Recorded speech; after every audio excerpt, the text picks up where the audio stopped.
Koppel, host of the Time for Coffee podcast, where you get firsthand career advice into the jobs and industries that interest you the most.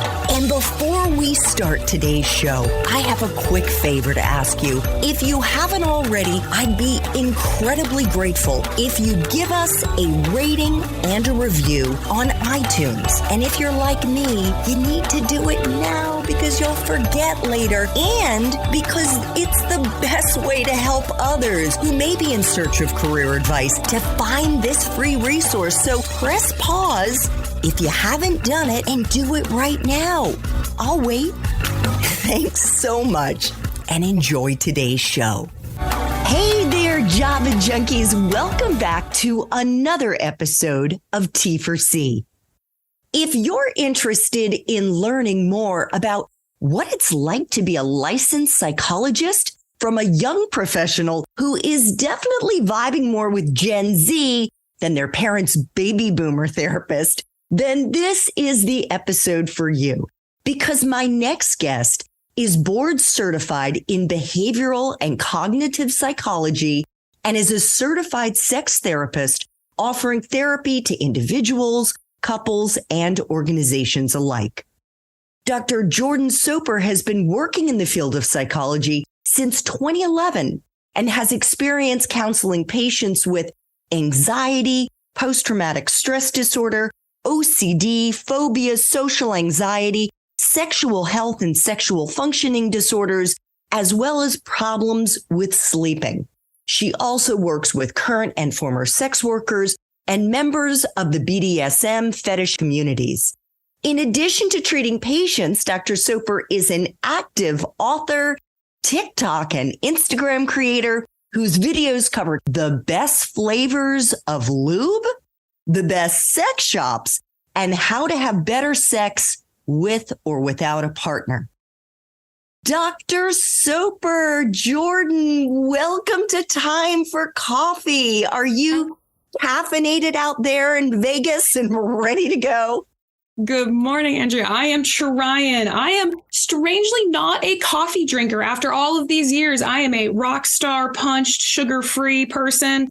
I love the smell of coffee. I wish I could do it, but I do love me some energy drinks, at least as much as possible. But good morning. Good morning. It's early there. Mm-hmm. I so it is appreciate a little early. you getting up and in the city that never sleeps, right? That's Vegas. A little bit. I like my sleep. I like me some nighttime time. But I am so happy to be here and to talk about some of these awesome topics, which I just adore very, very much. So you have to rein me in even as the caffeine kicks in. All right. Well, before we get into the awesomeness of what you do in your practice at the Center for Sexual Health and Wellness, I just want you to know that I personally, well, first of all, I'm the mother of a 19-year-old cisgender male. I love your beautiful sex positive energy and messages on social media and your work to normalize open and healthy discussions about sex in this super puritanical, dare I say, sexually repressed culture. Thank you so much. Even I imagine you as a mama of a 19-year-old person of how do I talk to my little one? They'll always be little ones to us, but like, how do we talk about sexual functioning? What language do we use? And that's something that I feel very passionate about, and particularly in my generation above us, below us, really looking at how do we normalize conversations about sexual functioning and sexual identity without also sexualizing it, which I do notice that's kind of a thing that people are like, oh, the majority of their sex education comes from porn. We don't have comprehensive sex education here in the U.S., except in Washington State, which during this most recent legislative cycle actually passed comprehensive sex education beginning in elementary school all the way through seniors. So I am super duper excited to see how that's going to have a positive influence. Unless you live in the state of Washington, the only sex education you have is likely porn. And even that, we're going to put quotes over sex education. Yes. And I'm going to want to ask you about that in a little bit. I want our Java junkies to know, Jordan, that one of my amazing Time for Coffee 2023 summer interns, Gabriella Feinberg, found you and pitched you to me as a potential guest because of your active presence on social. So I want to give a big shout out to Gabriella. Thank you, Gabriella. I appreciate it. Me too. How long ago did you start putting out your fun and delightfully flirty posts on IG and TikTok? Probably a year and a half ago, maybe. I am of the fun generation that half of my generation had no internet, no technology. I'm in my mid-30s. And then the other half was all just internet. So I'm still a little bit of a dinosaur when it comes to tech.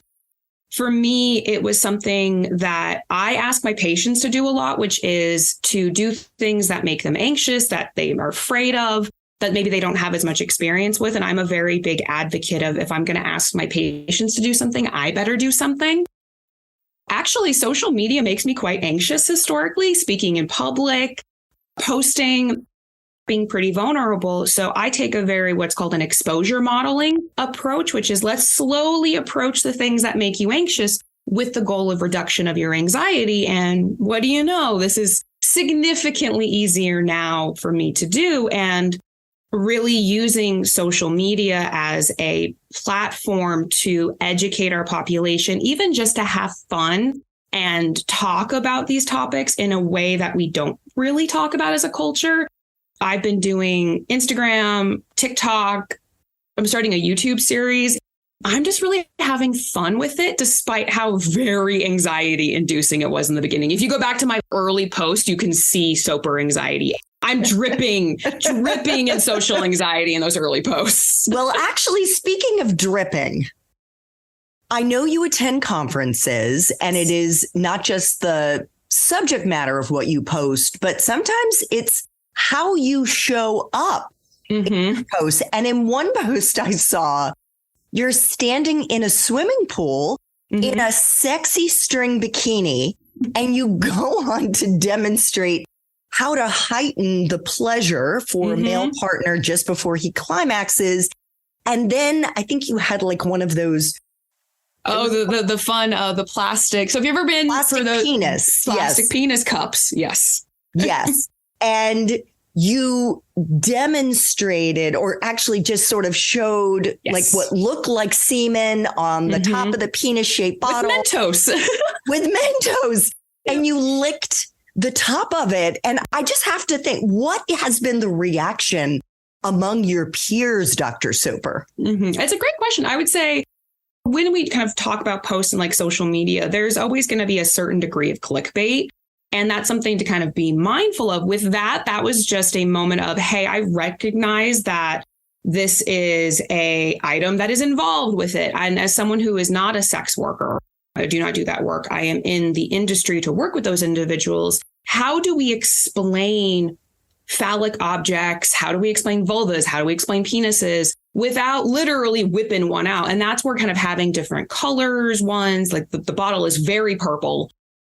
To be able to really replicate that in a way that adds a comical factor, so it reduces some of the anxiety about the topic without poking fun at it. And that's kind of what I like to do with that combination. I don't want sex education to be so stifled, but I also don't want it to be more sexualized. So I like that combination of humor with it as well. And I would say the majority of my peers who I know and I have good relationships with, they're like, there you go. It was also 4th of July and it was 112 degrees out in Las Vegas. And I'm like, it's warm out.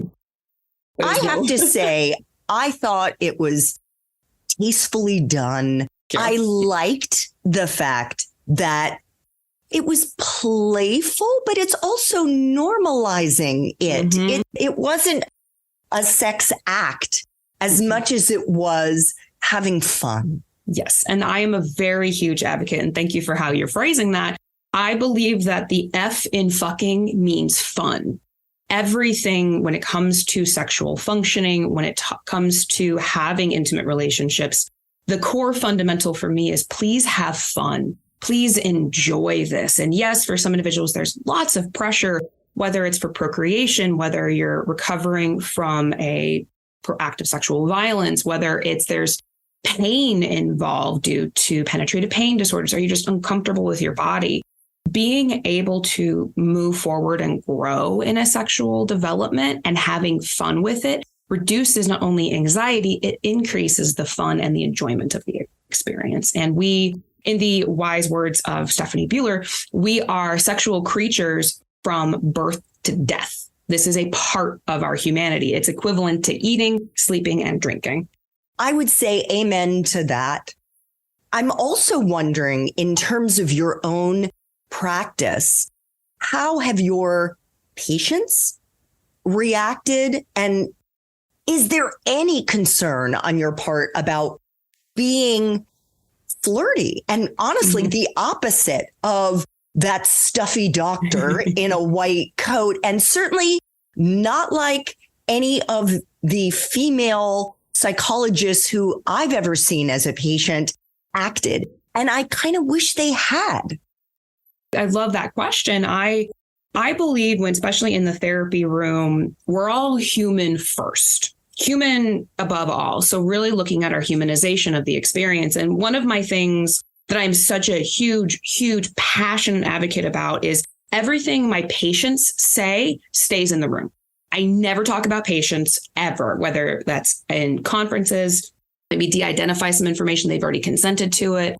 But everything you see on social media is about me, not my patients. No information about patients goes on social media. This is more just educational material, mostly more about me as the clinician. And I really think a lot of my patients appreciate knowing that even if they may relate to some of the material in what I post, it's never about them. Another reason that I think social media influence can be very helpful is it's able to get a very wide range of persons. The American Psychological Association, the APA, actually has social media guidelines based on what we as clinicians can and cannot say, what the recommendations are. I'm a huge advocate of evidence-based material and really being able to debunk some of these things that we do see on social media, which if you've ever been on TikTok and explored the psychology, mental health section, there's so much misinformation on there. We got a ways to go about undoing some of that unhelpful material. Oh my gosh. So take us into your practice, Jordan. Walk us through a bit more about how you came to choose these specific areas of focus. Let's go reverse engineer. I'll start with what I do. So I have a private practice here in Las Vegas, which means it's a solo practice. So it's myself. And then I do have an advanced doctoral psychology trainee with me through the university. So I actually am a supervisor for her as well. And they do wonderful work in the community. But for the most part, it's me. I work clinically. When I say clinically, that means I'm working with patients. My love has always been face-to-face working with patients. I'm not an academic. I've never been trained that way. I am always been a clinician. I really adore working with patients. So I work Monday through Thursday in my private practice as a clinician. And what that means is I spend the majority of my days with patients in the individual therapy appointments. I predominantly do a lot of individual work, a little less couples and groups now. As I've gotten older in my career, I do a lot of individual, what is called evidence-based cognitive behavioral therapy, or CBT.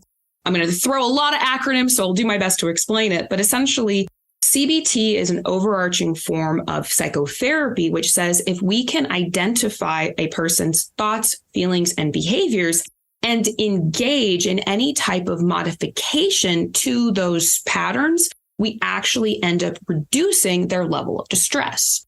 I am pretty strictly trained in evidence-based treatments for OCD, something like exposure and response prevention. My first love and my first passion is actually PTSD and trauma, because I was in the VA system for so long during my initial training. Quite a bit of trauma recovery work with patients who have PTSD and trauma history. I adore working with patients who have generalized anxiety disorder. As someone who used to have GAD, that is a huge passion area for myself as well. So the majority of my work is individual therapy appointments with patients, focusing on modification of unhelpful, anxious behaviors, simultaneously working with individuals, talking about sex ed. In what way does their OCD maybe impact their ability to get an erection or become lubricated? Majority of what I do during a day is asking people about anxiety and then asking about their genitals and their sexual functioning is kind of how I phrase my days. I would do nothing else. It is one of my favorite things in the whole wide world to talk about all day. Where did that interest begin? You mentioned that you used to have generalized anxiety disorder. Where would you say, how did those interests evolve and develop? I describe myself as a bit of a combination of Deanna Troi from Star Trek The Next Generation, Dr. Ruth, and Morticia Addams is kind of the best combo. I remember watching TNG very little. I grew up in a very nerdy household, so sci-fi forever. And I remember watching TNG as a little girl and being like, I want to be ship's counselor when I grow up. I want to be Deanna Troi. But I remember also being little and sneaking down and putting the volume on the TV really low and watching Dr. Ruth. I was probably 6. If you don't know the amazing Dr. Ruth, please look her up. She is one of the most amazing, sensational human creatures that has ever existed. One of the pioneers in sex education in a public setting. Follow her Twitter also. She is hysterical. It just kind of came to that, but probably where it really started, I just loved the field. I always just wanted to talk. I always wanted to go into some kind of version of healthcare. I was originally went to UNLV, that's here in Nevada. I went to UNLV as a nursing major because I wanted to be an obstetric nurse. And then I think it was probably the summer between my senior year of high school and beginning college where I went, I love babies. I've always adored babies. Not a huge fan of children, but I do love babies. And I had a random intrusive thought going, if I become an obstetric nurse, I'm going to eventually have to hand a mother her dead baby. I don't want to do that. I would rather work with her after that process. And I think that's kind of where that shifted. Now, again, I'm 18 and I had that thought. And I'm like, oh, maybe I shouldn't do that. So I immediately shifted into psychology. And at that point, it just took off like a rocket. Could you talk about what a typical day for you, I guess Monday through Thursday, looks like in your practice? And I understand, obviously, you have to be discreet because of doctor-patient confidentiality. But what does a typical day look like? Are all of your patients in person? Are you treating patients virtually? I know that that's something that you offer. I typically will see patients 10 a.m. to 8 p.m. So I'm usually up around 8. I would say now probably about 50% of my cases are virtual and 50% are in person. I'm licensed in Nevada and Washington State. I did my residency in Washington, so that was where I got my first license. So I just keep that. As well as I have what is called my ASPPB number, which is called a mobility number. As part of ASPPB, which is allowing us to do virtual treatment to a number of different states. But the majority are in Nevada and Washington for the most part, just because that's about all my course load can handle. So for the patients that I see virtually, I send them links in the morning, getting them ready. And then for in person, I just come grab them in my office. The majority of my kind of day, I usually actually begin most of my day once I've eaten and caffeinated myself, is that's usually when I film some kind of TikTok or I will post a meme. I'm a big fan of Meme Mondays. My partner actually makes most of my memes because he just loves them. He's got a graphic design background, so he makes him very pleased. I try to block in my schedule. My schedule is very structured, I would say. I do in the morning, I do some kind of social media, I do some kind of TikTok filming, whether I post it or edit it. And then I immediately start seeing patients about 10 a.m., working with them individually, focused on any of their anxiety concerns, doing cognitive behavioral therapy with those patients, or doing more sexual health oriented individual therapy.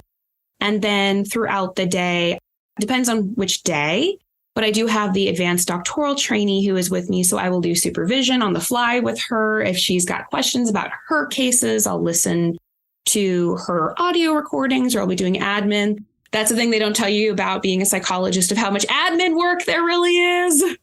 How much is there? Oh, so much.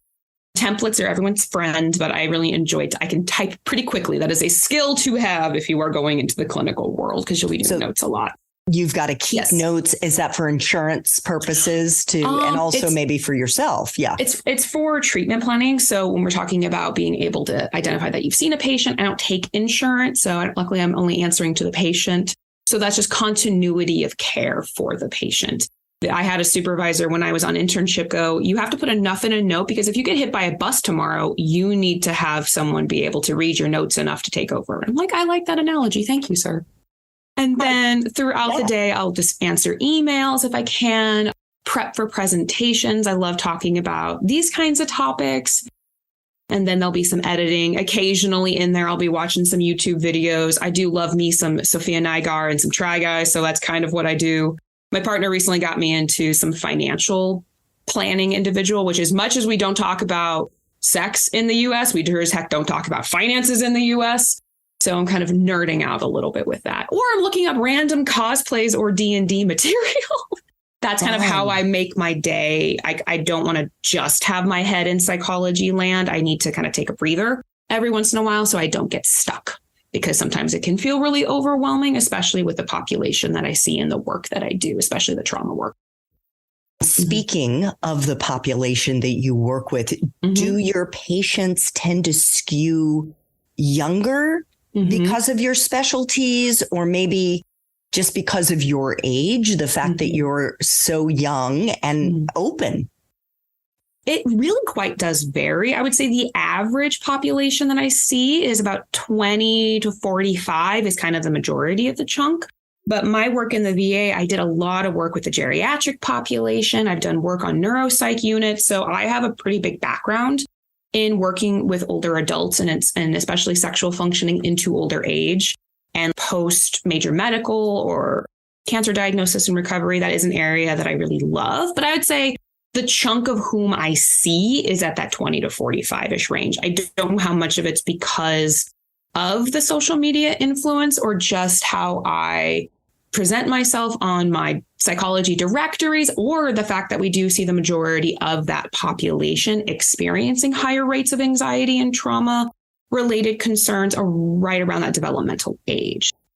What do you think is behind the higher rates of anxiety and the other ramifications of anxiety on this young population?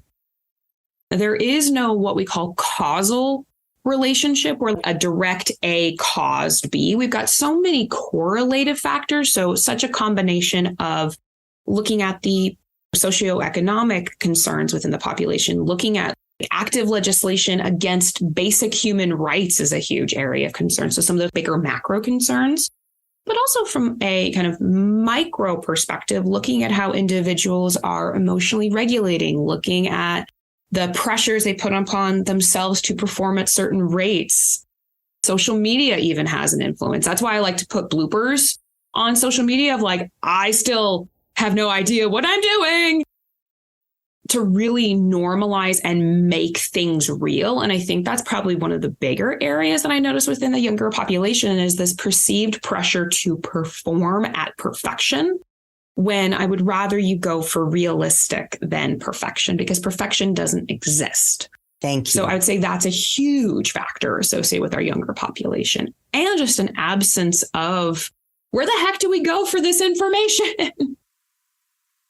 Speaking of where so many go of all ages, I'm curious if there are any statistics out there around how readily available porn is, whether we're talking about live or subscription based or Pornhub, how that's affected the sex lives of teenagers and 20-somethings, let alone their parents and grandparents. And it's such a multiple faceted question, because we do have statistics up on at what age do most children seek porn, especially in modern. We know that young boys on average are going to actively seek out porn by around age 10, which from a child developmental standpoint does make sense because there's more curiosity. It's the concern that we run into is that there's really an absence of education of I call them little ones, our young ones, our teenagers, and our early adults of what you see in pornographic material is, for lack of a better term, it is an illusion. It is entertainment. It is not real. I use the analogy of porn is to sex what Full Metal Jacket is to war. It's got some very similar mechanisms to them, but they are different things. So being able to differentiate what sex and porn is something that I think we don't talk about, but that would be a huge, huge help. Especially if you got a young kiddo who's, 13, 14, 15 seeking out porn privately, or like, how do the parents explain porn to their kids? What if they catch them masturbating? And that's kind of where I love working with parents to explain, here's how you talk about sex with your kid. I know this is really, really scary. Ask them about their sexual functioning, provision of condoms, provision of dental dams, lubrication. And it's really being able to take a very developmentally appropriate approach to sex education, because you're not going to explain sex ed the same way you do a 13-year-old to you do a 19 or a 20-year-old. They should be developmentally very different given the developmental process of those people. Porn does not do that. Porn is an entertainment factor. There is often not a disclaimer of, by the way, everyone in here has consented. Here is a copy of the paperwork. Let's have a conversation about how much this was filmed and how many breaks they took, how many angles, how much stretching, what is definitely water or urine versus what actually is other fluids. Like, there's not a lot of sex ed because a lot of people don't also know too. From a pleasure standpoint, what is actually pleasurable to the people who are participating in this? Some of your recent articles that you've written include topics like dead vagina syndrome. Do vibrators cause a loss of sensitivity? And one of the questions that I've heard women talk about is the inability to masturbate and climax without a vibrator. Do you have any tips, Jordan, for how to get around that?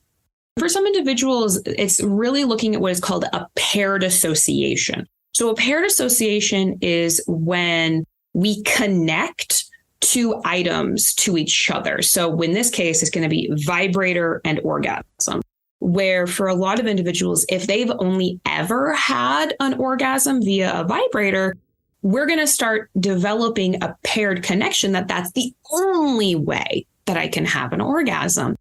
And simultaneously, even thinking a little bit about, well, what makes a sexual experience pleasurable? Is it just the orgasm? And that is where I'm going to quote one of my favorite people in the whole wide world is Dr. Ruth, where when it comes to sex, the most important 6 inches are the ones between your ears. Your brain is your biggest sex organ. So yes, your genitals are going to respond very much to vibration. They're also going to respond to your fingers. They're going to respond to tongues. They're going to respond to different stimuli. But how is your brain? Are you distracted? Are you focusing on, I just need to come, I just need to come, I just need to come? Yeah, you're not going to do that. Your brain has to be involved. And that's kind of where sex toys and vibrators are super useful at focusing on arousal only. That's the biological mechanism of arousal, lubrication, orgasmic response versus how's your brain doing? And that is where I, as a sex therapist, come in and we talk a little bit about, well, what's going through your brain during masturbation or during partnered sex? Are you thinking about the list of 9 other things you have to do after this encounter? Are you thinking about how you feel broken because your body doesn't look like a porn star? Are you thinking about how painful it is because you experience genital pain? Are you worrying that your partner's going to judge your body? Do you worry that your penis isn't big enough? Like, there's so many variations. And that's where anxiety and sexual functioning is kind of my favorite thing to talk about. We're all very anxious, especially for something as intimate as sexual functioning with self and others. I personally have a very sad confession to make to you and our listeners.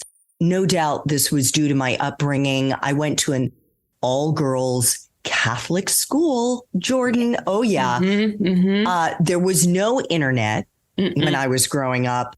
I was raised with the belief that if you excited a partner to the degree that he became excited, it was a sin. Definitely something you have talked about on your social posts about religious shame around sex.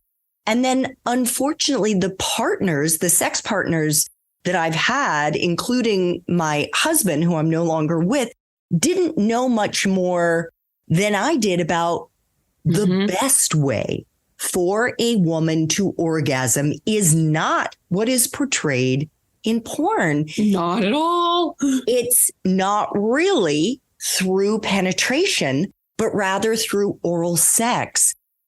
I didn't come to this realization, and no pun intended, until I was, really just even a handful of years ago. Where can our young listeners go to get the down low on how they can lovingly inform their partners how to perform great oral sex? And thank you so much for being vulnerable with me and the listeners today. That is something that is so exactly, just talking about these things makes it more human, makes it really normal, because that is a very common experience for many individuals.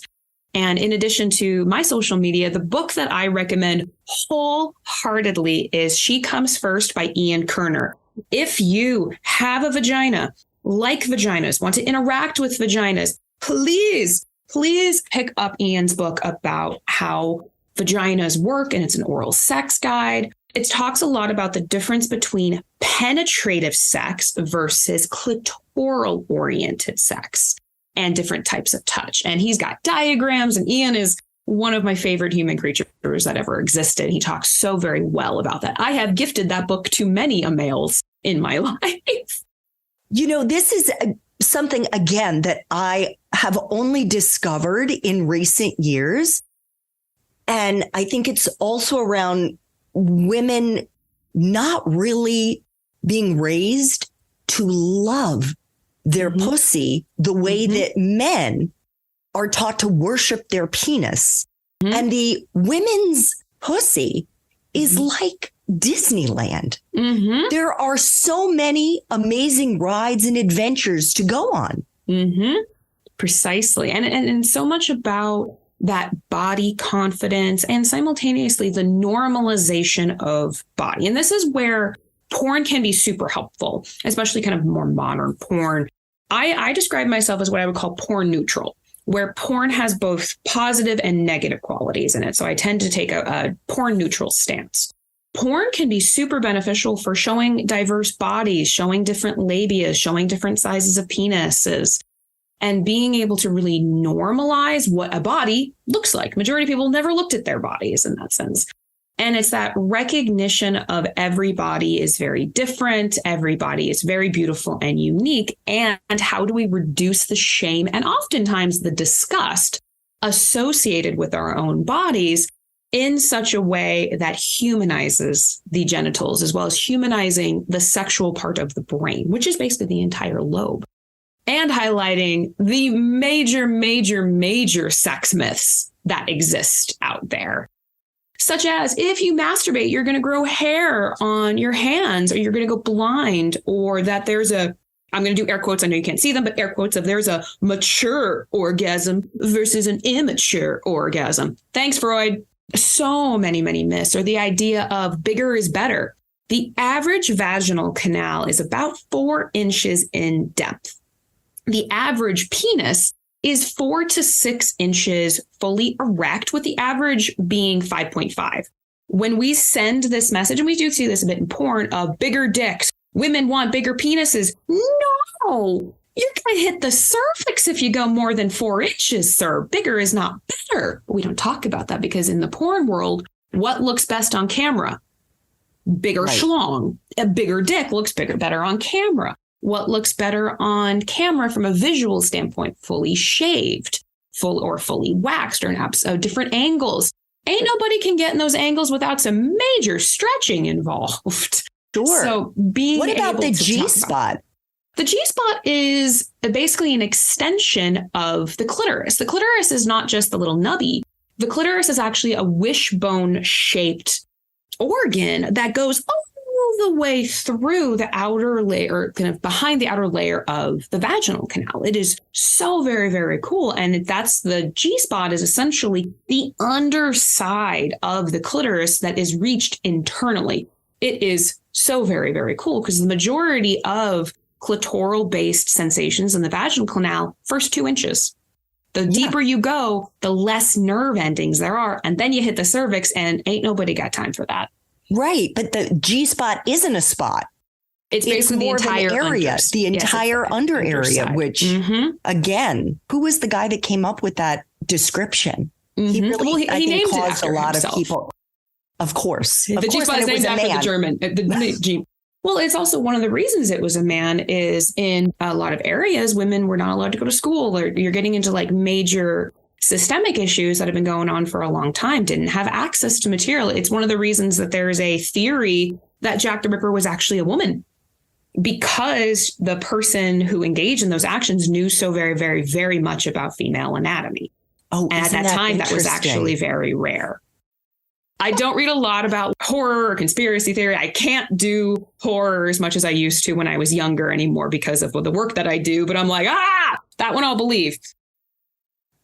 Jordan, before we flash back to when you were in college, are there any lesser known or maybe surprising factors out there that are affecting the mental wellness of today's college students and young professionals outside of things like wanting to do well in school, figuring out what career to pursue when they graduate, of course, finding a good job that's going to help them pay off the college expenses that they accrued? It's such a good question. I would say there's probably quite a combination.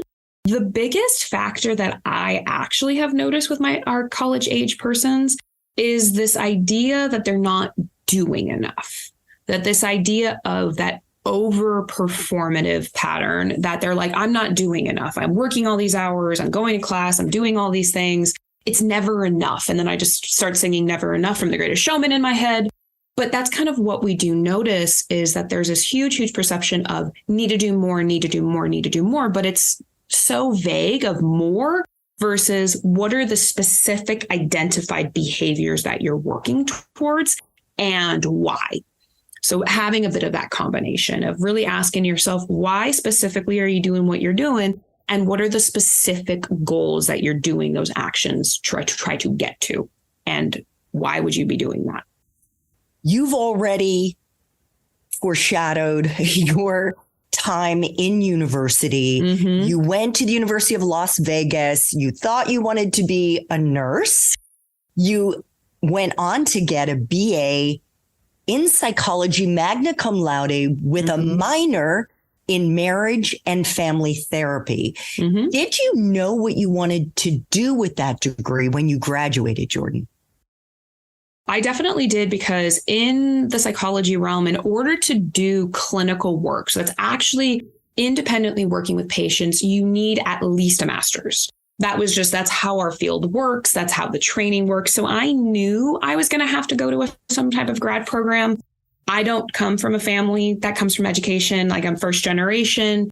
So during my time at UNLV in undergrad, I worked in 2 different psychology labs. I knew I had to go to graduate school. So I knew I had to at least get some type of clinical experience. So I was a research assistant for 2 years, predominantly working with kiddos. My plan was initially to work with children who had been bullied in adolescence, because I was bullied mercilessly my entire life. So I wanted to work with kiddos. And then I started working with kiddos during undergrad, being like, nope, that's one way to learn. So then I shifted gears when I entered graduate school into adult work. But I spent about 6 or 7 months going through the whole graduate school application process and the GREs and all of that. But I got my undergrad actually in 3 years. I took 22 credits a semester and 15 credits a summer plus 2 labs. But my parents were wonderful. They took on so much credit card debt to put me through school. They paid for my undergrad. I'm eternally grateful. And that's why when I went to graduate school, I said, you will never pay for this. I will take out loans. You will never pay for this. So that really did help me kind of advance a little bit more. So I graduated UNLV in May of 2010, and I began grad school in August of 2010. I had no break.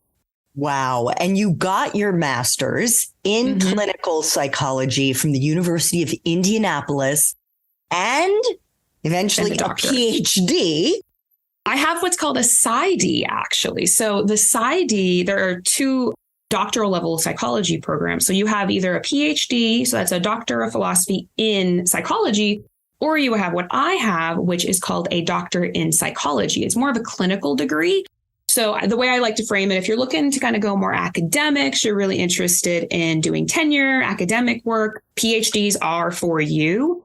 If you want to be a clinician and you want to work with patients, please look at the PsyD program. I think that's a really, really huge advancement in our field over the last 40 years to have a more clinically oriented degree. I loved the program I went to. I got phenomenal training. I got my master's along the way. So I immediately entered the doctoral program. So I got my master's along the way. Some people will do what is called a terminal master's, where they will enter a master's degree. That's 2 years, get a master's, then enter a doctoral program. I knew I wanted a doctorate. So I was like, fuck it. Way to go. Just do it together. A glutton for punishment. My grad program was what's called a 4+1. So I did 4 years of doctoral training and then a final year of internship. During that time, I did my dissertation. I took comps. I had practica experiences. There's a reason my GAD went clinical in graduate school, gained 90 pounds in grad school. And then I went off on internship for a year. And then I went and did a PTSD focused residency, my final year after I got the doctorate, finished that sucker up, and I went into a PTSD specific postdoc. Undergrad to completion of residency was 9 years for me. And then I immediately, once I finished my residency, I immediately went to my first real job. And that was in the VA. That was in the VA. I moved back to Las Vegas because I wanted to be home. I also hate the snow.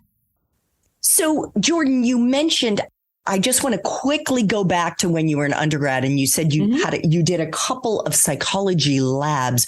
Was that required for your degree? And would you recommend that students who are thinking about maybe wanting to become a clinician or whatever aspect of psychology really gets them excited, that they do some internships to try to figure that out? Oh, 100%. So at the undergraduate level, you have what are called research assistantship, where you're basically an assistant or you're kind of in that role. I did 2 labs. So I was a lab assistant at a facility that worked with children who were removed from their home due to abuse and neglect purposes. So I did assessment work with them and like data entry with them. And then I also spent some time at a organization that was looking at child development parent relationships. Oftentimes, if you're interested in going into a master's or a doctoral program, having some degree of research or some degree of undergrad extra training is pretty much expected of you, dependent upon what access you have at your universities, whether that's volunteer work. Mine was a research assistantship. It will make your life a little easier, go and make you look like a more of a competitive candidate for a doctoral or a master's degree. It's not required for the undergrad degree, but it just does kind of help bump up your resume and your CV in order to go for that next process. I would also imagine that it could help you in terms of process of elimination, what area of focus you might want to have in your master's program and beyond. Exactly. And one of the biggest things when it comes to learning what your specializations are, you're going to get some experience in general, especially in psychology. We recommend it. I've done a lot of work with kiddos. I've done a lot of work with neuropsych assessment. I don't do that in my day-to-day life, but I have at least a general experience. That's why I get my trainees to get experience with couples so that they can learn whether or not they want to work with couples. Great advice. 3 final questions I try to ask all T4C guests, Jordan. And the first one is about whether you've experienced what some people might call serendipity or good luck. It's what I prefer to call magic, whether it's fairy dust magic or black magic in the way that your professional life has unfolded. It could be, or it could have been through like an unexpected meetup, encounter, or event that happened one or more times in your young life.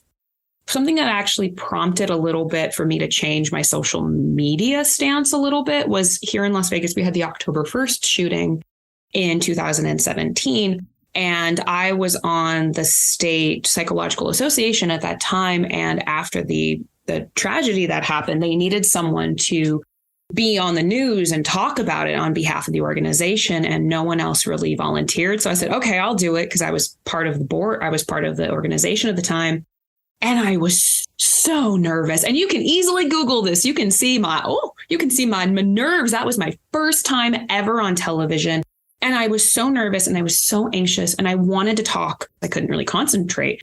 So I think as difficult as that was to go through for a lot of individuals, really for me, it was such an eye-opening experience that we as a psychology profession, we don't get trained in public education. We don't get trained to be advocates. And we sure as hell don't have good examples in the media of psychologists. For me, that really bumped up and highlighted that for me of, wow, I can do this. I can really regulate my anxiety and be an advocate for this field and talk about really hard topics. Let me try to get my anxiety down so I can be a more effective conduit to talk about these things. Probably October 1st and doing all of that, and just how scary that was to go through for a lot of individuals really highlighted for me why I want to talk more about it. I remember all the news reports after that horrific event. It was, I think, a trauma for many, especially those, of course, in Las Vegas. It was a very difficult thing for the city. So being able to be a part of it and to talk with the greater community about evidence-based resources, really not trying to fear monger them. There may or may not have been someone in the general pop culture world that came and talked about it and did a lot of fear mongering. And I'm like, that's not the most helpful thing in the whole wide world. So being able to really grow from that experience, not just to regulate my own anxiety while being in that setting, but being able to look at what is the best avenue to disseminate or give this information to our general populace.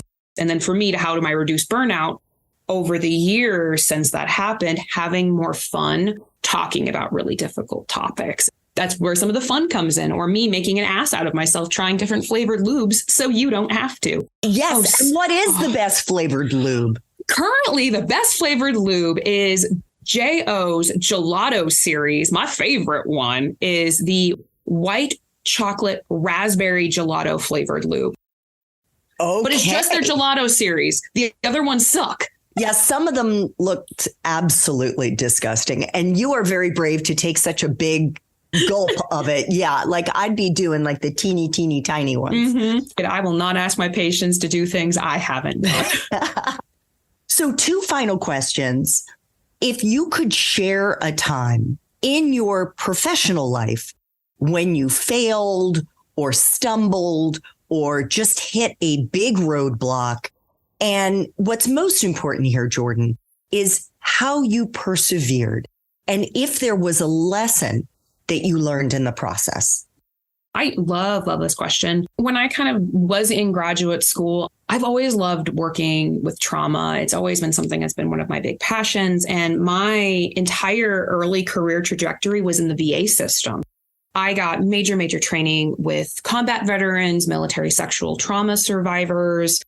I planned to be a VA psychologist my entire career. Like that was the game plan. I did all of my practica. I did all my internship, all my residency. And then in November of 2016, Donald Trump got elected president. And the way that the VA system works, the president is directly in charge of everything when it comes to the VA system in particular. And I really had to sit with myself and decide, do I want to stay in a system with a boss that's very anti-evidence-based treatments, anti-cultural competency, anti-human rights, especially with the population that I see. I was part of transgender support groups. I was part of military sexual trauma survivor groups. And these are men and women who survived major sexual trauma or combat trauma, and having someone threaten to remove access to them. That was a very difficult time. And I made the decision that I was going to leave the VA in response to that. So I set up a private practice at the time. I was trying to do everything I possibly could to still see that population that I adored so much in a private practice setting without having the oversight of an administration that really was setting very firm expectations that they were going to dismantle pretty much half of what I had spent my whole career trying to build towards. So I decided in 2016 to leave the VA. I did leave the VA in 2016. I still get to see my amazing veterans at a much, much lower reduced rate. There's limited wait time for them. And I still get to see the population that I adore and love so much without the oversight of a governing body, even though that administration is no longer in control. That was a really big career shift, was figuring out, number one, how the fuck do you start a business? Just having to learn on the fly and just having to grow so very, very much alone at that time, really, because my parents were out of state at that time. I really had limited support. So a lot of it was just using the internet and Skillshare and some really amazing books, and me just kind of doing it a little bit on the fly. And I was pretty young. So 2016, I was 25, 26-ish, I think. Oh, my goodness. So what was the lesson that you think you learned in the process? With that, it was so much of looking at, for me, the authenticity of myself and my core values. And would that be something that I could do? And really starting to look at it from a career standpoint. What are my values? What are my goals? What are my motivations for my career? And can I jump out of my plan? Can you pivot? And for any of you who have anxiety, pivoting from what you originally planned is very difficult to do. It was just a huge example of why exposure works and why really challenging your original bias, challenging your original thoughts and making behavioral change, how beneficial it really can be. Thank you so much for sharing, Jordan. Final question. If you could go back to the University of Las Vegas and do it all over again, but based on the wisdom you have now, what advice would you give yourself?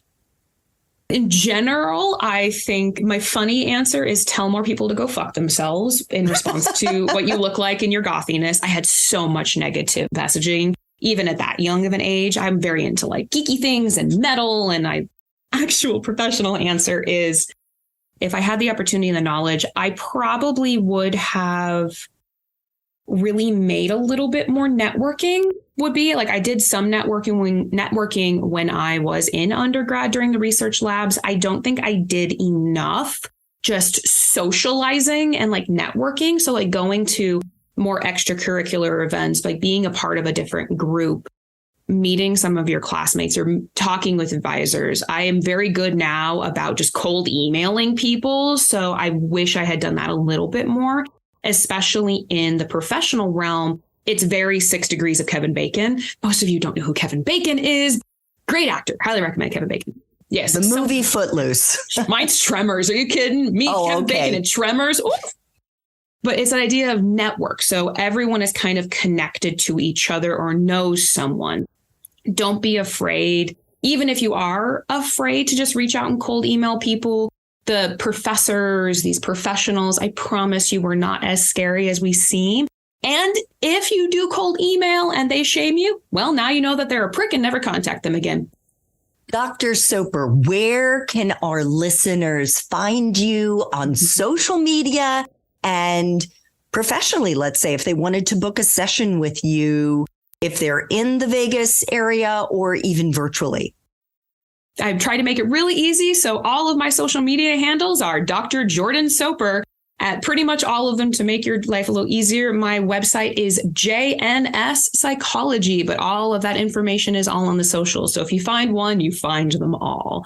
If there are things or questions that you have about sexual functioning, anxiety, even recommendations of things to talk a little bit about. I have a series where I react to terrible sex scenes or terrible examples of relationships, which is, I still think my least favorite pop culture relationship is Harley Quinn and the Joker. So if you have other relationships you'd like me to, fictional relationships you'd like me to judge and talk about, let me know. Awesome. Jordan, I want to thank you so much for making time for coffee today with me and the T4C community. What you're doing is so incredibly important, both in your practice and in public. And I'm just so grateful to you for making time to share your insights into psychology with us. Thank you so much for having me. And thank you all for spending time and listening to this very fun experience. Thanks so much for listening to this latest episode of T4C.